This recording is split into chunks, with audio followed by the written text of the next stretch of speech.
Seems like everybody's got a price. I wanna have a sleep at night.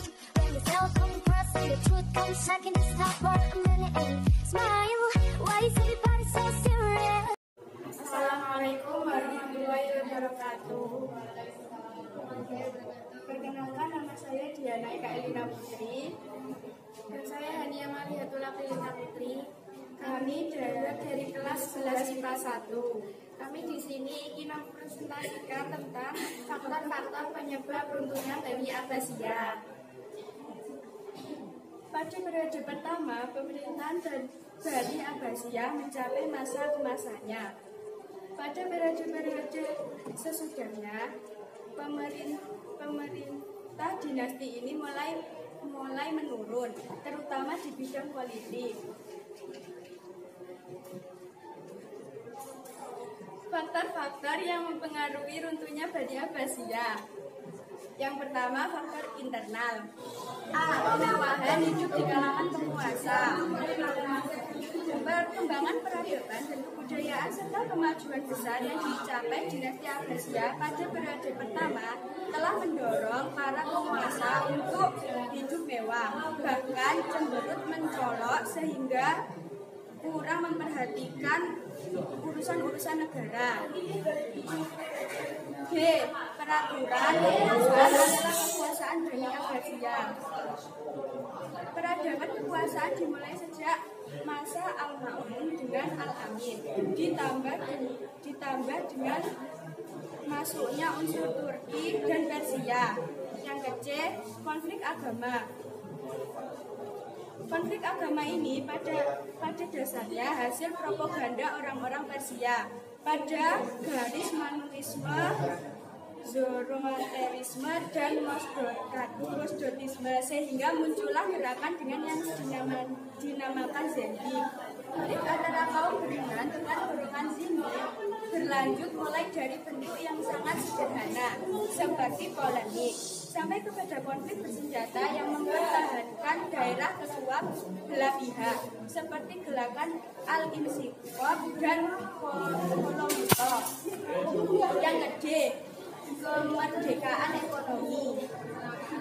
Penurunan pendapatan ini didasarkan oleh makin menyempitnya wilayah kekuasaan di perekonomiannya, pajak dan banyaknya dinasti yang mendekatkan diri dan tidak lagi membayar upeti.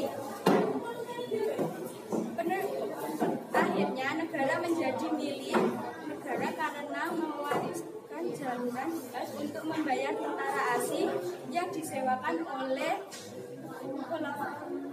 Abbasiyah. Pada faktor eksternal, terdapat perang salib. Perang salib adalah perang yang dilancarkan oleh tentara-tentara Kristen dari berbagai kerajaan di Eropa Barat terhadap umat Islam di Asia Barat dan Mesir. Dikatakan perang salib karena tentara Kristen membawa sebuah simbol salib memerangi umat Islam di berbagai wilayah. Perang salib ini dimulai dengan pidato Paus Urbanus II di sebuah wilayah Prancis dengan mengobarkan api semangat umat Kristen untuk perang suci salib dalam rangka merebut tempat-tempat penjaraan umat Islam.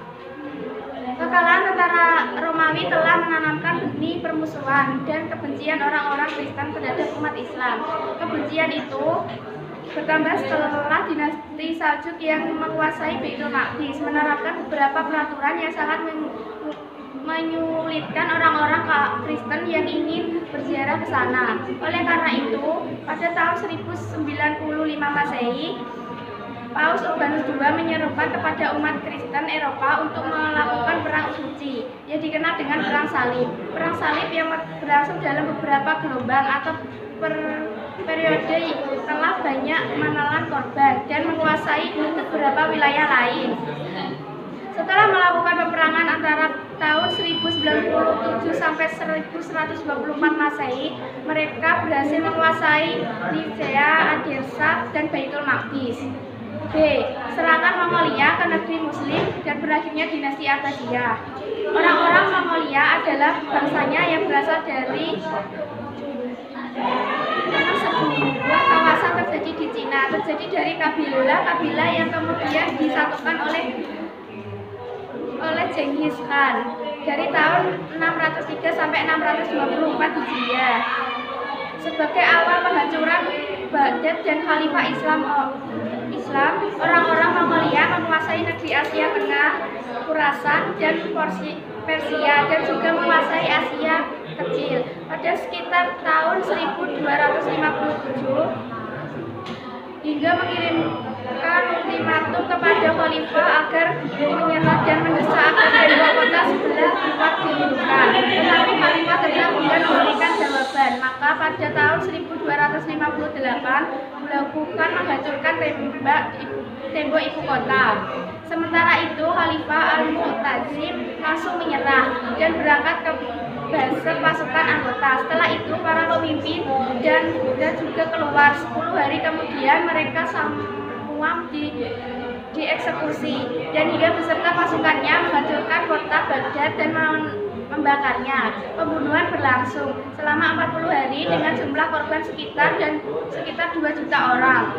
Dengan terbunuhnya Khalifah Al-Mu'tazim telah menandai babak akhir dari dinasti Abbasiyah.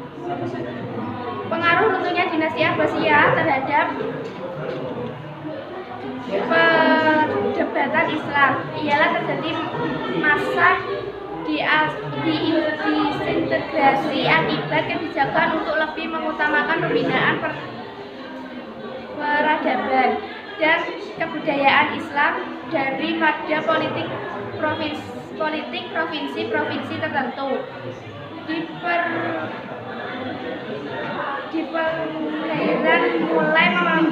Di pinggiran mulai melupakan dan gagasan salib, menimbulkan betapa akibat penting dalam sejarah dunia. Selain itu, terdapat beberapa peninggalan budaya dari peradaban Islam banyak yang hancur akibat serangan bangsa Mongolia. Sekian dari kami, kurang lebihnya mohon maaf. Wassalamualaikum warahmatullahi wabarakatuh.